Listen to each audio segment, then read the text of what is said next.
Et salut les gars, alors j'espère que vous allez bien. Aujourd'hui, on va un petit peu bricoler la 41. Donc, on va changer de moteur. Je vais vous expliquer pourquoi et toute la clique et la claque. Donc, on est parti sans attendre. Allez, go! Allez, voilà l'engin de folie. Donc, pour ceux qui ont suivi la dernière vidéo, donc on a fait 150 km en rassemblement avec elle et ma 103 SP. Moi, je conduisais ma 103 SP et mon père, ça là. Donc 150 bornes, tout s'est bien passé, impeccable. Donc franchement super bien ce petit moteur. Voilà, voilà. Donc il avait une vitesse à peu près de pointe d'environ 80, 85 en pointe. Donc c'est vrai, c'était vraiment nickel chrome. Il a super bien marché. Il n'a pas de souci particulier. Mais comme je vous avais expliqué dans les précédentes vidéos, c'était pour faire un moteur de secours. Donc on l'a testé ensemble. Je vous ai montré comment il marchait. Après, on a fait cette balade. Donc là, maintenant, je sais qu'il est fiable, qu'il marche bien. Donc là, démontage. Tac, on va le mettre sur les étagères. Et je vais remettre mon ancien moteur qui était dessus, le RSAL T6, qui marche un petit peu mieux automatiquement. Et puis, ça va faire le boulot, quoi, pour qu'elle le gouache un petit peu mieux comme avant. Mais sinon, franchement, nickel, hein. Pas déçu de mon boulot. Elle marche super bien. Regardez, pour un cylindre un petit peu fatigué, il y a toujours de la compression. Donc très très cool. Donc démontage. Il va falloir que je remette un rivet. Il y en a un qui s'est barré. Sinon le carburateur avec le manchon Doppler et la pipe d'émission mal aussi, sans cylindre bloc, sans rien. Impeccable, ça tient nickel. Donc franchement très bien. Voilà, voilà. Et puis c'est bien ces petites machines légères parce qu'il n'y a pas besoin de gros moteurs et ça marche très très bien avec. C'est vraiment super ces petites machines. Alors voilà, comme vous pouvez le voir, le carburateur de 15 PHBG, donc monté en souple avec le manche en ampleur comme je vous ai dit. Voilà, avec la pipe d'admission mal aussi. Il doit avoir 250-300 bornes. Et impeccable, ça n'a vraiment pas bougé. Je ne l'ai jamais redémonté pour remonter. Il n'a pas glissé une seule fois. Franchement, c'est le feu. Pour ceux qui doutaient, ici, de ne pas mettre de joint de culasse, c'est juste de la pâte à joint. Voilà la preuve au bout de 300 km. Pas un pet d'huile. Donc de toute façon, ça c'est pas étonnant. C'est tout à fait normal. Il n'y avait rien de magique. Donc voilà, ça l'a fait. Bougie BR9 que j'ai changé vu que quand il faisait plus de 30 degrés au soleil, ça commençait un petit peu à chauffer. Donc bougie BR9 pour ça chauffe un peu moins. Et voilà, voilà le boulot. Sinon le petit pot Conti, franchement, c'est super bien ce pot. Dommage qu'il est plus fabriqué. Après, le même corps de pot, c'est le Gianelli Black Gun. Voilà. Donc Gianelli Black Gun, c'est juste la cartouche qui est différente, qui est une cartouche normale, cartouche aluminium, embout pareil, avec 3 vis, voilà, sauf que vous n'avez pas les rivets. Moi, c'est pratique cette cartouche, vu qu'avec les rivets, ça peut casser, ça tient toujours ta cartouche, c'est ça qui est pratique. Que la Black Gun, voilà, il n'a pas ça. Mais sinon, à part ça, c'est des très très bons pots, ils tiennent super bien, et ils marchent bien avec les petites configurations, c'est vraiment super. Quand tu as une petite configuration que tu passes d'un pot patate ou un pot cobra à un pot comme ça, c'est le feu. En plus, ces temps-ci, sur VSX, il est à 151 euros. Il a bien baissé là. Donc, vous pouvez en profiter. Il est à 168, 151.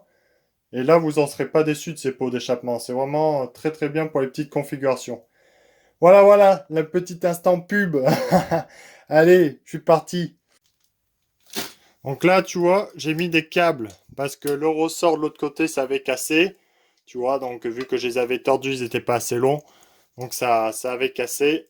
J'ai mis des câbles. Bon, là, il y est toujours. De l'autre côté, il avait cassé.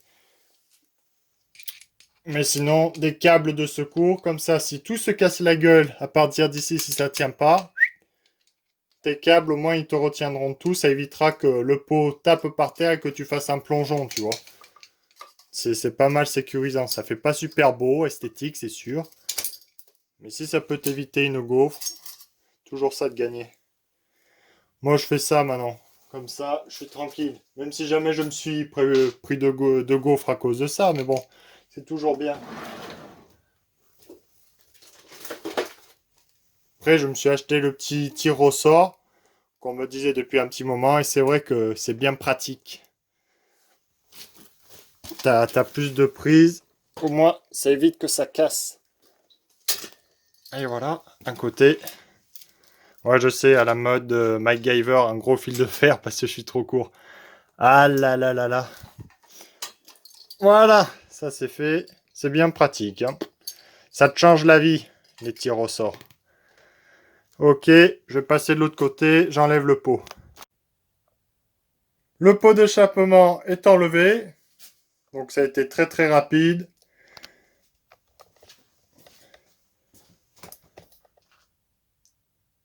L'autre côté, j'ai enlevé le cache latéraux. Donc mon petit variateur Doppler UR3. La courroie Doppler. Donc elle, je l'avais acheté en même temps que le variateur. Donc elle doit avoir 1000 bornes. Et impeccable la courroie. Alors, ce qu'il faut savoir sur les courroies, si je peux vous expliquer quelque chose, c'est que les courroies, elles vont toujours s'affiner un petit peu, tu vois. Donc, il y en a, après, c'est tout le monde fait ce qu'il veut, hein, moi je m'en fiche. Mais tu vois, dès qu'elles vont plus à fond, les courroies, ils les changent. Alors oui, c'est sûr par rapport aux performances, tu n'utilises pas 100%, mais sauf que là aussi, dans ton plateau, ça s'affine, et donc elle va rentrer un peu plus profond dans ton plateau, ta courroie. Et donc, vu que ton plateau, automatiquement, ça rentre plus à l'intérieur, donc il va être plus petit. Plus ton plateau est petit, plus tu tires long, automatiquement. Donc, ça veut dire ce que tu perds sur ta plage, ici, tu le rattrapes, vu que ta courroie rentre plus profondément à l'intérieur, donc ça fait moins gros de diamètre. Donc, c'est pour ça que moi, je change presque pas mes courroies, à part quand elles sont vraiment usées. Mais sinon, là, comme là, elle est nickel, pas craquelée, et c'est impeccable. Parce que les courroies, elles ont besoin un petit peu de rodage. Elles s'étirent, elles s'affinent. Donc là, maintenant, elle vient bien au fond du variateur. Donc ça veut dire que ça permet de bien démarrer facilement. Et de deux, ta courroie, elle s'allonge un petit peu. Donc ça évite que ça vienne toucher ou quoi que ce soit. Donc encore avec cette poulie là d'origine, ça touche pas trop. Mais avec certaines poulies alu, ça vient lécher. Donc il faut le temps que ta courroie s'use, tu vois, pour pouvoir utiliser vraiment la pleine plage. Donc des fois, pour roder ta courroie, qu'est-ce que tu fais? Tu allèges un peu plus ton variateur, comme ça ton variateur se ferme pas complètement. Tu as une bonne gouache, mais c'est sûr, tu n'as pas de pointe. Et puis une fois qu'elle est rodée, tu mets ça. Ou sinon, après, tu fais encore plus simple. Tu mets une courroie plus longue, surtout sur VSX, maintenant, il y a de plus en plus le choix en courroie pour MBK. Donc, tu es moins emmerdé. Mais la courroie Doppler a fait le taf et puis elle s'use pas, hein. 1000 bornes, impeccable. Voilà, voilà, moi c'est mon petit récapitulatif, c'est mon avis. Après, voilà, tu fais ce que tu veux.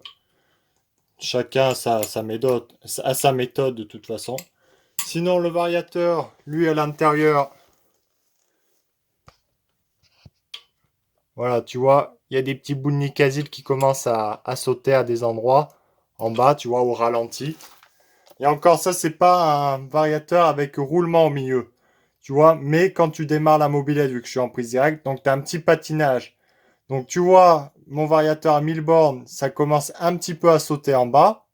Alors imagine ceux qui ont la fonction embrayage, que ça patine pendant plusieurs minutes comme ça sur les joues, tu vas bouffer tes joues à une vitesse folle. Mais l'avantage de ce variateur, si on peut le défendre, c'est voilà, tu trouves toutes les pièces, c'est pas trop cher les pièces. Donc c'est ça qui est pratique. Que le variateur mal aussi, il est très très bien aussi. Il est plus solide que ça, un petit peu moins facile à régler niveau poids. Mais par contre, voilà, il tient beaucoup plus longtemps, le revêtement est mieux. Mais tu trouves pas les pièces, ou quand tu les trouves, les pièces, ben, tu vas payer 50 balles la joue mobile, 70-80 balles la joue fixe, donc laisse tomber, tu vois. Au final, quand tes deux joues sont bouffées, tu es obligé de le changer, quoi. Sinon, tu fais renicasiler tes joues à peine quand ça commence à sauter, tu vois, le nicasile. Il y a que ça comme solution. Donc voilà. Ça, c'est de toute façon tout ce qui est variateur aluminium avec revêtement nicasile. Au bout d'un moment, ça s'use et hop, ça saute. Et ça s'usera de plus en plus vite selon l'alignement de ta courroie par rapport au plateau. Ça y fait énormément. Mais le Doppler, il s'use assez vite, mais tu trouves les pièces. C'est ça l'avantage. et ça te fait gagner quand même de la perf, hein. Y a pas à chier. Un Doppler, surtout sur un BK, c'est énorme les perfs que ça te fait. Tu es obligé bien sûr de jouer sur ton variateur, les poids, et sur ta transmission. Donc une fois que tu as joué sur tout, tu gagnes en perf automatiquement. Parce qu'en origine, surtout sur un BK, c'est lourd. Dès que tu prends 8000 tours minute, si ton vilebrequin est un peu fragilisé, tu es sûr et certain de couper ton vilebrequin. Donc ça coûte un peu cher, mais au moins tu es rentable. Après, pour ceux qui ne veulent pas changer les pièces tous les 4 matins, bah après, il n'y a pas le choix, il faut acheter des variateurs avec les joues en acier. Voilà, après, joues en acier, c'est sûr que c'est comme le Bidalo vaut 300 balles, mais au moins, ça bouge pas dans le temps. Ça, tu es plus rentable au bout de plusieurs milliers de bornes. Si tu fais 15 000 bornes, bah, tu auras remboursé comme si tu avais acheté 3 variateurs Doppler, tu vois. Donc voilà le récapitulatif. Si ça peut aider certaines personnes, c'est toujours un plaisir. Le moteur est entièrement tout démonté autour, on va dire. Donc décompresseur, bougie, électricité, carburateur, la petite vis en dessous. Donc voilà, c'est quand même très très rapide. Les moteurs MBK à démonter. Après, axe central, bah c'est par terre. Donc ça au moins c'est bien, c'est rapide à démonter heureusement parce que voilà, quand on veut regarder le haut moteur, on est obligé de tout démonter le moteur. Donc si ça serait un peu plus long, ça serait chiant. Voilà, voilà. Bon, ça c'est fait. Maintenant, j'ai plus qu'à enlever cet axe et le moteur est sur l'établi. Et j'ai une petite surprise. Donc le moteur, bien sûr, là est déposé. Et là, le cylindre block, capoute. Voilà. Donc le cylindre block, lui, il est en train de mourir. Donc ça, c'est Cylindre Block qui venait de lamobilette.net. Vu que si vous savez, ils vendent le kit Cylindre Block avec l'arrache. C'est ça, c'est vraiment un très très bon prix. Franchement, l'arrache, Cylindre Block, plus les Cylindre Block, c'est vraiment pas cher. Après, voilà, les Cylindre Block, ils tiennent pas bien longtemps. Donc là, je vais pas le changer, j'en ai marre. Je le changerai la prochaine fois, vu qu'il faudrait que je commande tout le bordel. Là, je vais reposer l'autre moteur. Je vais pas me fatiguer. Donc, dans peu de temps, ben, la prochaine commande, il faudra que je commande un cylindre block. Super, des cylindres block. Tant qu'à faire, rechanger les deux.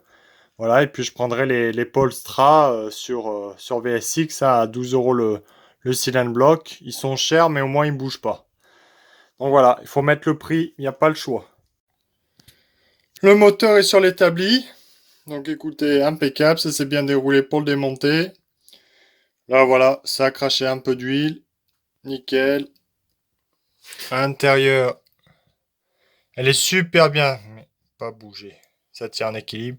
Elle est super bien cette huile Motul 510. Elle graisse superment bien. Elle calamine pas trop. Bon, si vous regardez un peu sur les côtés, là il y a un peu de calamine. Voilà. Mais sinon au fond, c'est bien graissé. Comme vous pouvez le voir, le cylindre, il est rayé un peu de tous les côtés, hein. Il est pas bien beau lui. Le piston avec les segments fatigués. Regardez, vous voyez même que ça fuit un peu. Mais sinon, ça graisse bien, c'est beau. Voilà, impeccable. C'est propre, ça va. Franchement, il a très très bien vécu. C'est vraiment super. Le variateur. Donc voilà, joue mobile, vraiment. Oh, punaise. La joue mobile, c'est impeccable. Peut-être là. Qu'est-ce que c'est? Peut-être. Mais tu vois, j'ai euh, j'ai un doute. Je pense que des fois les graviers, ils doivent sauter, aller sur la courroie et ça doit niquer à des moments les joues mobiles et c'est ce qui fait sauter le nicasil à des endroits. Si tu regardes, tac tac, c'est propre. Tu vois, et là, tu arrives à un endroit ici, voilà, où tu vois, ça saute un petit peu. Mais une fois que ça commence à sauter, après ça saute tout autour en couronne, et puis après, ça arrache tout le nicasil petit à petit. Bon, bien sûr, il faut du temps, hein. Le variateur, on sait à peu près qu'il a une durée de vie de 5000 bornes. Joue mobile, joue fixe. Après, tu gardes toujours le canon. Tes basculeurs, ça s'use très très lentement. Voilà, tu arrives à récupérer des choses. Là, les plaquettes, ça coûte que 1,20 € les deux plaquettes, je crois. Donc, autrement dit, ça coûte rien du tout. Donc, ça encore, c'est un bon investissement. Après, ceux qui veulent des retours, allez, ça tombera pas plus bas. Ceux qui veulent des retours sur l'allumage comme ça, Moriyama de chez VSX, il est franchement impeccable, lui. Lui, il bouge pas du tout. Il marche super bien dans les tours. Voilà, moi j'ai un moteur, ben l'autre, le moteur, il tourne à 9500 tours minute à peu près. Et franchement, impeccable, hein. Il bouge pas cet allumage, il est fiable. J'ai foutu peut-être 3000 bornes dedans, dans la gueule. Il est impeccable. Franchement, très très content de cet allumage. En plus, lui tout seul, il vaut 47 €. Donc c'est un très très bon investissement. Pour moi, j'ai pas à me plaindre. Donc je préfère vous le dire au moins. Alors, ce que je vais faire là-dessus, je vais récupérer cette pipe d'admission mal aussi et le variateur Doppler ER3, voilà. Ça, c'est le Doppler, il va sur mon moteur. C'est la seule chose que j'ai pas en double, voilà, que j'alterne entre chaque moteur. Vu que voilà, c'est pas donné, donc je vais pas en acheter 10. Et la pipe d'admission, mal aussi, vu que c'est ma première. Donc j'ai testé celle-là, elle est franchement super comparée à la OneTech ou la OneTech qui ne tient pas le manchon, tu vois. Donc là, je vais remettre la malle aussi parce elle est super, quoi. C'est une très très bonne pipe d'admission. Donc je vais remettre cette pipe d'admission et en plus, je l'ai clapé mal aussi sur l'autre moteur. Donc ça sera l'idéal. Allez, voilà mon deuxième moteur. Donc le petit Airsal T6. Donc lui, pour ceux qui ne connaissent pas mon histoire, donc lui, c'est un cylindre Airsal T6 que j'ai un petit peu calé en dessous, tu vois, rien de bien méchant. Culasse origine préparée, carter que j'ai préparé, clapé mal aussi, qui sont super, hein. Y a pas à chipoter, ils sont vraiment très très bien. Et Villebroquin Airsal dedans. Voilà, le Villebroquin Airsal dit T6, donc le renforcé. Et pareil, des abonnés et puis des amis l'ont acheté aussi, l'ont contrôlé avec des comparateurs, ce que j'ai pas, tu vois, les trucs en V et le comparateur. Et il tourne à 0,1 centième, tu vois. Donc franchement, impeccable le Villebroquin. Il n'a pas un pet de jeu. Moi, je lui ai foutu combien de bornes? 900 km? Ouais, entre 700 et 900 km, je m'en rappelle plus trop, tu vois. Mais super bien le Villebroquin. Il coûte 60, ouais, un peu moins de 80 €. Et c'est de la balle, ce Villebroquin. Donc, très bien.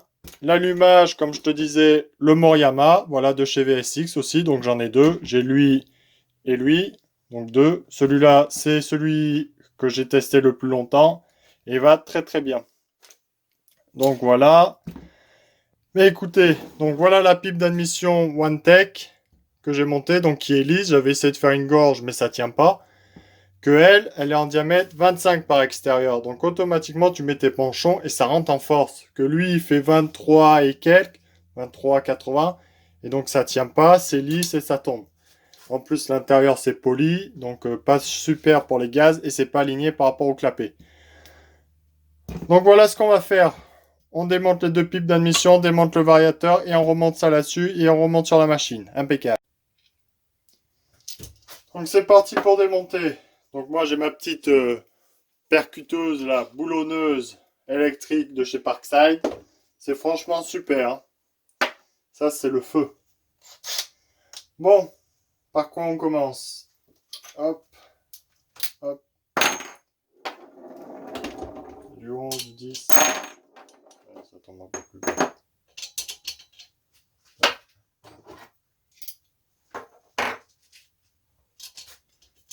Ok.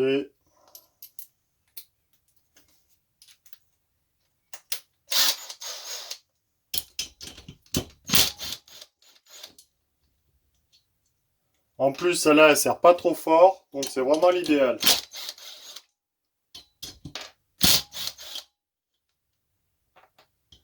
Que je vais réussir à l'avoir? Bien sûr que non. Ah là là là là là là.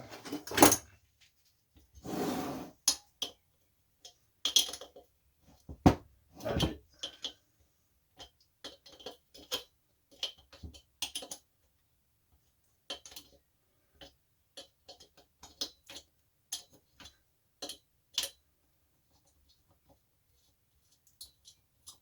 Et voilà, tac. Hop, hop.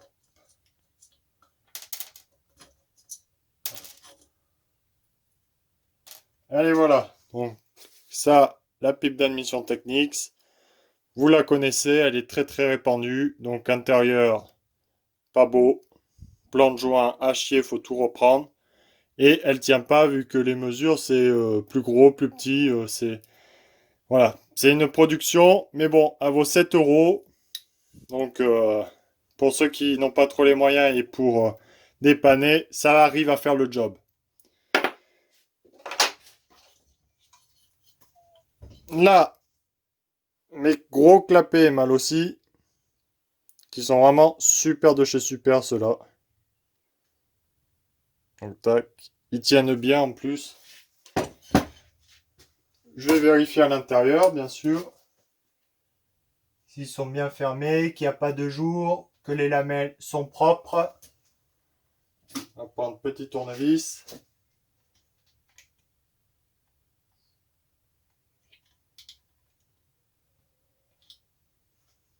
Ne pas oublier que les lamelles, ça se change de temps en temps.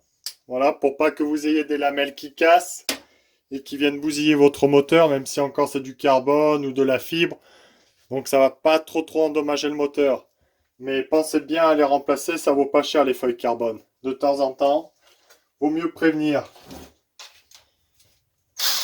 Après, pipe d'admission mal aussi. Hop, hop. Ouais, je vais pas avoir accès. Ça, c'est trop gros.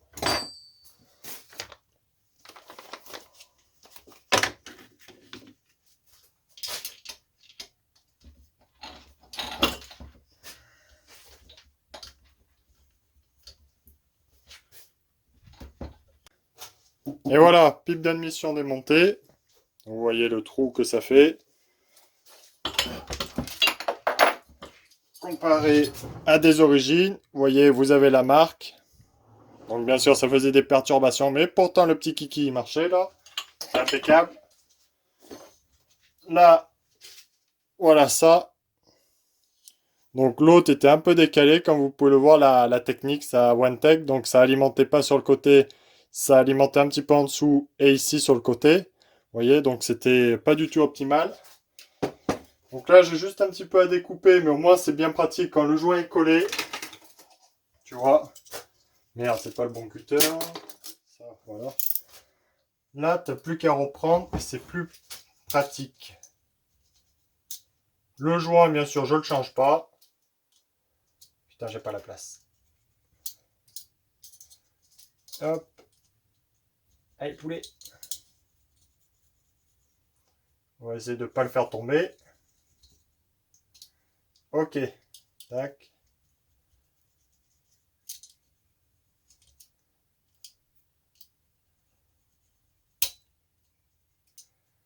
Ok.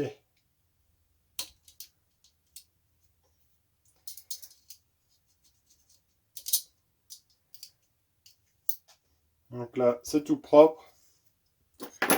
Par curiosité, je vais comparer les deux pipes éclapées, voir ce que ça donne. Parce que j'ai posé là. Donc large, on a combien? 22,66 et 22,91, 23. Alors là-dedans, qu'est-ce que ça fait? D'extrémité à extrémité. Ouais, on est à 21,02. Mais vu que c'est un petit peu biseauté de chaque côté, donc ça doit réussir à passer. De toute façon, ça arrivera toujours à passer. Et 22,46. Et lui, presque 23. Donc ils ont fait la pipe un poil plus petit, un poil plus grosse. Comme ça, moi, ça vient pas boucher. Ça fait un petit peu de perturbation, mais on sera beaucoup mieux. Normalement, on est parfait. Allez, je vais mettre de la graisse. Graisse ou huile, vous faites comme vous voulez. Bon, je trouve pas la pompe à graisse, je vais mettre de l'huile. Allez, ça. J'en ai marre de chercher mes affaires. Allez.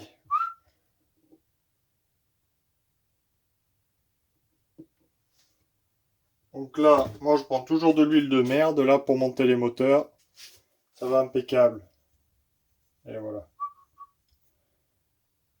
Pour refaire imbiber un peu le joint d'huile. Ça ne colle pas trop et que ce soit un maximum étanche. Allez, voilà. Tac, on pose ça. Ok. Maintenant,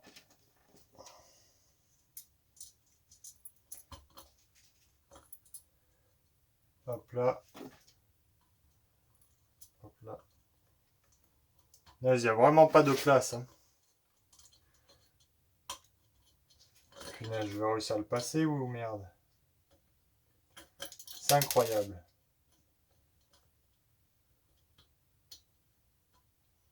Allez, punaise.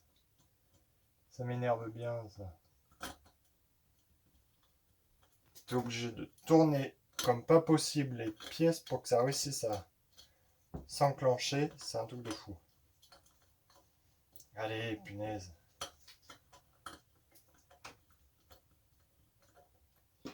L'autre.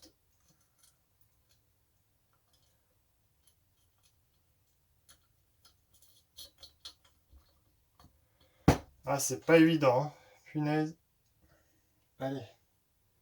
Où est-ce que j'ai foutu ma clé de vis? Là.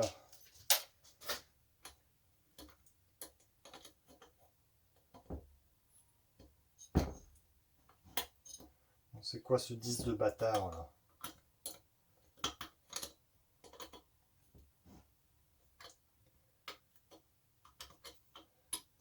Putain. Ça passe que dalle.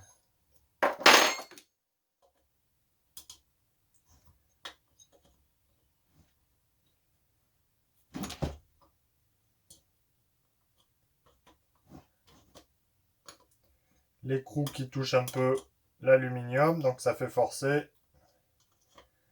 Mais pas grave, ça va y aller. De toute façon, il n'y a pas le choix. J'en ai marre d'usiner tout le temps. Allez, putain de clé de 10 de merde.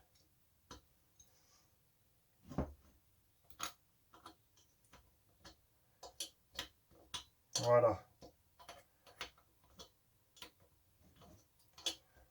Voilà, les premiers, c'est un petit peu forcé. Ça limait un peu l'aluminium, ce qu'il fallait. Et hop là, impeccable. Donc des fois, faut y aller. Parce que sinon, on s'en sort jamais. Enfin, moi, c'est comme ça que je fais. Parce que pour monter une pauvre malheureuse pièce, des fois, tu mets une journée. Alors, c'est bon. Et voilà. Tac, je ne sers pas trop pour le moment.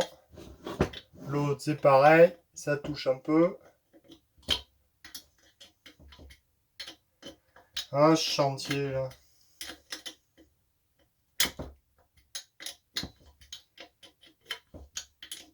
Et voilà. 3 coups de clé le temps que ça enlève le surplus d'aluminium. Et ça passe après. En mode barbare.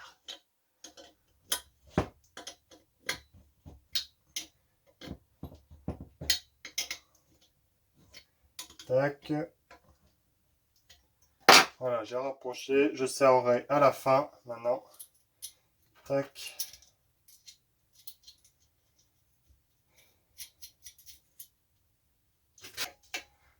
Allez, voilà, c'est bon. Donc la pipe d'admission est bien serrée en croix. Donc ça, je le monterai sur l'autre. Donc ça, tac, ok. Ah, maintenant, variateur Doppler à monter. Sinon, là-dessus, pour ceux qui n'ont pas suivi, j'ai un vilebrequin type Origine 512. Mais c'est les refabrications d'aujourd'hui. Et franchement, impeccable. Le vilebrequin, bon, c'est sûr, il a que 300 bornes, donc je peux pas trop juger sur du long terme. Mais regardez, déjà, il n'a pas bougé. Donc, c'est très, très bon signe. Maintenant, on va enlever le variateur.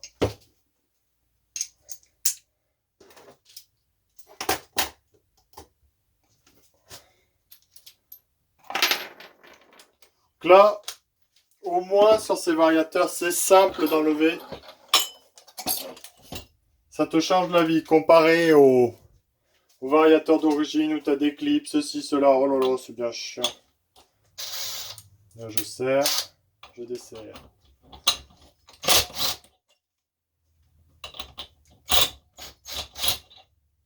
Et voilà. Donc l'écrou, c'est desserré. Maintenant, il faut que tu mettes l'arrache dessus. Et voilà l'arrache qu'il faut. Donc là, tu as assez de filetage. Donc, un conseil. Si ton variateur est monté depuis pas trop longtemps, tu laisses sur le petit filetage, vu que tu n'as pas énormément aussi. Hein, tu n'as que 3 brins de filetage. On est bien d'accord. Donc, c'est pas énorme. S'il est monté depuis pas trop longtemps, qu'il n'a pas rouillé, ça va. Si par contre, ton variateur a rouillé dessus, tu vois, ça fait par exemple 2-3 ans qu'il est monté et automatiquement ça va rouiller. Là, faut enlever l'écrou dessus pour que tu aies plus de filetage parce que sinon tu vas arracher soit ton arrache ou soit le canon du variateur. Pardon. Ouais. Voilà. Donc, une visseuse à percussion, ça va tout seul. Et là, voilà en combien de temps tu mets pour démonter un variateur Racing sur un Vilebrequin de MBK au lieu d'avoir l'éclipse, tout ça. Oh là là, moi j'aime pas. Donc voilà le petit variateur. Il n'a pas trop de jeu. Bon, ça va. C'est une bonne petite pièce, ça. J'aime bien. Donc là, tant qu'à faire, on regarde comment ça s'est comporté. C'est ces traces là.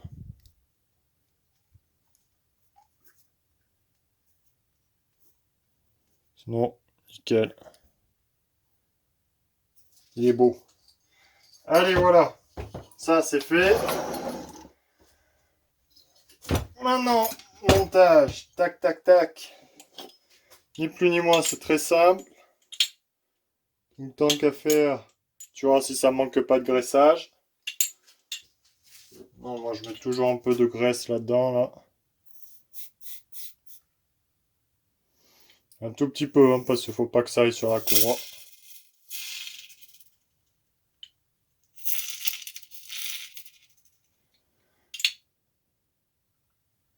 Tac, un peu sur les basculeurs, ça fait toujours du bien. Plus tu vas entretenir ton variateur, et plus il tiendra longtemps. De toute façon, il n'y a pas de secret. Ça, c'est pareil. Hop là. Allez, voilà.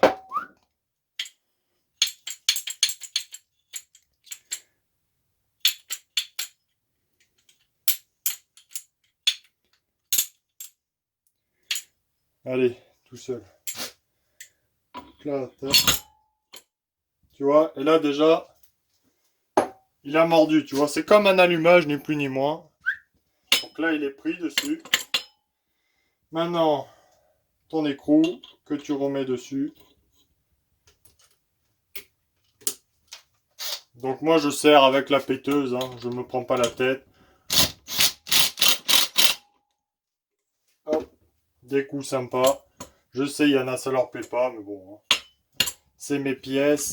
Tu fais ce que tu veux après. Moi, je préfère foutre un petit coup de péteuse dessus, sachant que ça, c'est pas bien puissant, tu vois, que foutre un bloc piston et faire de la pression sur mes cages à aiguilles, ma bielle, la tête de piston et tout le toit.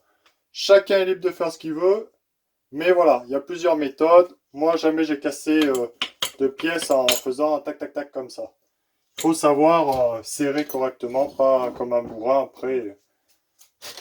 Voilà, on fait la part des choses et normalement tout va bien. Je viens de finir de réinstaller le moteur. Le pot d'échappement, j'ai remis le petit rivet qui avait cassé. Donc voilà, carburateur, là, c'est impeccable, ça tiendra mieux. C'est mieux rentré par rapport au manchon Doppler qui est un petit peu plus court. L'électricité, c'est tout branché, on est OK. Le pot d'échappement est mis. Et là, tout est bon. Électricité, décompresseur, tout le toin-toin. Impeccable. Là, voilà. Donc j'aurai peut-être le variateur à régler, à alléger avec ce moteur, vu que ce moteur prend un peu plus de régime moteur. Donc à voir ce que ça donne. Voilà. Donc ben écoutez, je vais vite fait l'essayer même, pour voir, pour se faire plaisir. Allez, go. J'ai ouvert l'essence. Maintenant, mettre le starter. Hop là, starter OK. Puis on voit ce que ça donne.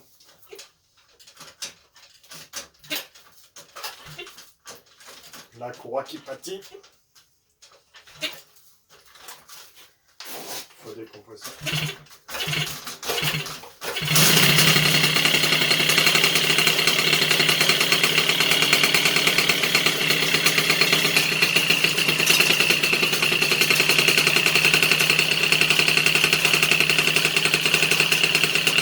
Impeccable. Ça, c'est une bonne machine.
Allez, de retour.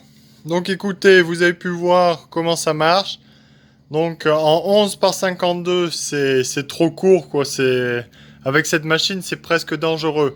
Si on s'assoit un petit peu en arrière, là-dessus, là, il y aurait trop de poids. La machine, elle n'arrêterait pas de cabrer.